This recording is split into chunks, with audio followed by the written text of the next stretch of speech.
Дали сметаш дека као млад човек твојот глас некогаш бил погрешно сватен или неслушнат? Па мислам како млади луѓе не сме доволно слушнати, особено кога зборуваме за некои општествени проблеми, а ова особено се однесува кон младите девојки и жени, затоа што нашите искуства, нашите мислења честопати се минимизираат или пак не се доживуваат како нешто сериозно. Затоа понекогаш се чувствуваме како безнадежни, дека треба заеднички да делуваме колективно и дека само на тој начин ќе направиме некоја позитивна промена.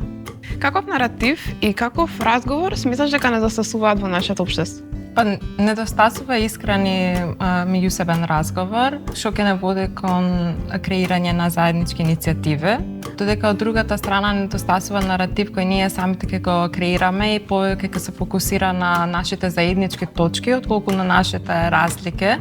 И дефинитивно дел од наративот што ни недостасува е наратив што ние као млади самите ќе го креираме, наместо да ни е наметнат од надвор. Дали мислиш дека кога слушаме други мислења и искуства, слушаме само за да одговориме или слушаме за да разбереме? Па мислам дека ова ќе звучи како клише што ќе го кажам, дека честопати слушаме само за да одговориме, а не всушност за да разбереме.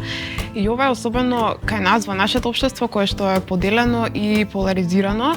Честопати ние веќе доаѓаме однапред со некакви ставови и не сме отворени да слушнеме нешто друго, нечија туѓа перспектива.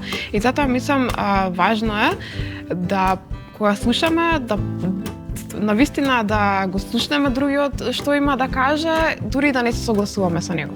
Дали сметаш дека прифаќањето, помирувањето и солидарноста се важни во нашето општество и дали ги забележуваш кај младите луѓе? Па солидарноста, помирувањето и прифаќањето се клучни за нашето посттранзиционо општество да може да оди напред. И од една страна гледам позитивна промена кај дел од младите, поради тоа што се спремни да влагат во меѓусебни разговори, но од друга страна има дел од младите кои поради фактот што се угнетени и попаѓаат под различни пропаганди, влијание и предрасуди, не се спремни да го остават минатото во минатото и да се движат кон некое заедничко општество.